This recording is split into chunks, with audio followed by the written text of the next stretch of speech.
အားလုံးပဲမင်္ဂလာပါဘိန်းတဲ့ kitchen နေပြီးတော့ကြိုဆိုလိုက်ပါတယ်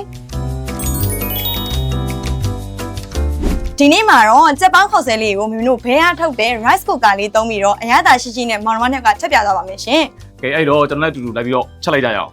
ကြက်ပေါင်းခေါက်ဆဲမှာဆိုရင်တော့ကြက်သားပေါင်းကရင်းအောင်နူးညံ့ပြီးတော့အိစက်ဖို့ကအဓိကပဲပေါ့နော်အဲ့တော့ဒီလိုအရသာရှိဖို့အတွက်ဆိုလို့ရှိရင်ဒီလိုမျိုးအချိန်လဲကုန်ပတ်တာတဲ့ rice cooker လေးတစ်လုံးရှိဖို့တော့လိုပါတယ်ရှင်ကဲအဲ့တော့မတို့အရသာဆက်လိုက်အောင်ပါလေကြာညို့အနေငယ်ထည့်မယ်ခရုစီလေးလည်းအနေငယ်ထည့်မယ်မြေကောင်းမုံအနေငယ်လေးထည့်မယ်မြေကောင်းမုံအနေငယ်ပြီးရင်ကြက်သားမုံနဲ့စားပန်းရောင်လေးပေါ့နော်ကျမရင်းနဲ့ညညအောင်စားပန်းရောင်လေးနဲ့ကြက်သားမုံနဲ့ညထည့်ပါမယ်သွေးတွေပါလေတိတ်ပြီးတော့မဖြစ်တော့ဘောနော်အဲ့ဒါလေးပြီးရင်တော့စီလေးနည်းနည်းလေးပိုင်အောင်ဆိုလောက်လေးထည့်မယ်အဲ့ဒါလေးအားလုံးပြီးသွားပြီဆိုလို့ရှိရင်ကြက်တုံဖြူလေးထည့်ပါမယ်ကြက်တုံဖြူလေးကိုတပြားရိုက်ထားတာပေါ့နော်ပြီးလို့ရှိရင်ဂျင်းလေးနည်းနည်းထည့်မယ်ပြီးရင်ကြက်တုံလေးနည်းနည်းထည့်မယ်မောင်လေးဒီလိုနေထားလေးဖြစ်သွားပြီဆိုရင်တော့ကြက်တစ်ကောင်လုံးကိုအရင်စားမဲ့လောက်ကိုနော်ဒါအခုဆိုလို့ရှိရင်အမတို့ကဝင်းယောဂါတွေဖြစ်နေရောလေဒီကြက်ပေါင်းလေးကခလေးတွေရောလူကြီးတွေရောအားလုံးကတော်တော်တင့်တော်တယ်အဆင်ပြေရကွာဒီကျမ်းမာရေးနဲ့လည်းညှိညွတ်တယ် rice cooker လေးနဲ့ချက်မှာဆိုတော့တိတ်ပြီးတော့အချိန်လည်းမပေးရအောင်ပြီးတော့နူးညံ့ဆက်တဲ့ခဏလေးနဲ့ချက်တာပေါ့နော်ချက်တာလည်းရမ်းမြန်တယ်ကျွန်တော်ရမ်းဆောင်ရလည်းမလိုတော့ဘူး okay အဲ့ဒါပြီးပြီဆိုရင်တော့ခုနအရသာတွေအပြည့်အဝနေထားတဲ့ကြက်တစ်ကောင်လုံးထည့်ပါမယ်ရှင်။မိုက်သေးထည့်လိုက်တော့။အိုးတွေ့လားကြက်တစ်ကောင်လုံးထည့်တဲ့အပြင်မှာနောက်ထပ်ပေါင်လေးပါထည့်လို့ရသေးတယ်။ကဲပြီးပြီဆိုရင်တော့အာလူလေးထည့်မယ်ပေါ့နော်။ပြီးရင်တော့ကျမ်းမာရင်လည်းညွတ်တဲ့ကဲရော်လေးထည့်ပေးမယ်။ကဲရော်ဆိုလို့ရှိရင်ခလေးတွေဆိုလို့ရှိရင်လည်းအရင်ကညံကောင်းတယ်ကဲရော်စားတာလေ။ပြီးရင်မုံလာဖြူကလည်းလုံးဝသွေးလက်ပတ်မှုတွေပါကောင်းတယ်ပေါ့နော်။မုံလာဖြူလေးထည့်မယ်။ပြီးရင်တော့လုံးဝအာဟာရပြည့်ဝစေမယ်။တံမှုလေးထည့်ပါမယ်။စက်စုံလေးတွေကိုအပေါ်ကနေပြီးတော့ယူလိုက်မယ်။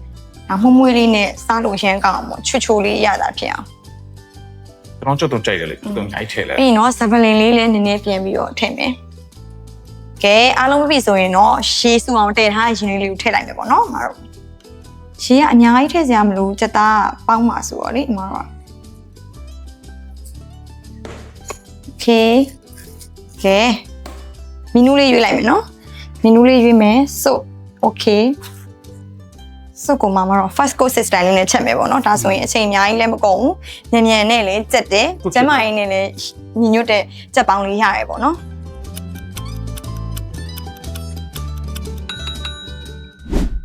ကဲမောင်လေးအခုဆိုလို့ရှိရင်တော့မတို့ rice cooker လေးနဲ့ချက်ထားတဲ့ကြက်ပေါင်းလေးရကြက်ပြီးအဲ့တော့အသီးရွက်လေးလိုအပ်တာလေးထည့်လိုက်ကြဒီကောင်လေးထည့်လိုက်မယ်နော်အဲ့ဒါ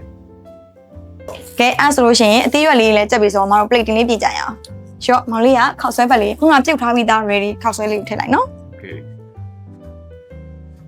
ကဲမွေးနေပါတော့နေရအောင်စားချစ်သူပဲဖြစ်နေပဲတော့စားလိုက်တော့လေပြီးတော့လေအခုလိုရာသီဆိုလို့ရှိရင်လုံးဝကွာရာသီအခုပြောင်းဖြစ်တဲ့ကာလဆိုဒီခောက်ဆွဲလေးကအရန်တင့်တော်တယ်ပြီးတော့ဒီနေမကောင်းဖြစ်တဲ့လူပဲစားမယ်ဆိုလို့ရှိရင်ကျမရင်တော်တော်လေးကြည့်ညွတ်တယ်ထည့်ပါလားဒီကမရေးထည့်လိုက်မယ်နော်မောင်လေးကလေးကန်ထားပြလိုက်အိုးအောက်ကကြက်တစ်ကောင်လုံးဆိုလုံးဝနူးအေးပြီးတော့မိုက်အများကြီးစားလို့ရနော်ဒီတူးလေးနဲ့ဒီစွပ်ပြုတ်လေးတစ်ခွက်တာစားလိုက်တော့လုံးဝအားအင်နေပြေးกว่า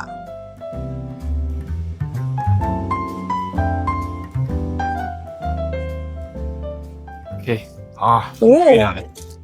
မွေးကြိုင်လန်းဆန်းအခုကြည့်ပါအာလူရောင်ကြည့်ကုန်ပြီအရန်နူးညံ့အစ်ဆက်နေတယ်ဒါဆိုမိသားစုတစ်ခုလုံးအေးဆေးစားလို့ရပါပြီအေးဆေးစားလို့ရတယ်ဆိုလို့ရှိရင်ချက်တကောင်တော့မကောင်းနော်ထည့်ပြီးတော့ပေါင်းပါလေပေါင်းမြင်တခြားဘီးသားရေဘွားရေပါရှင်မုံနေပါလေ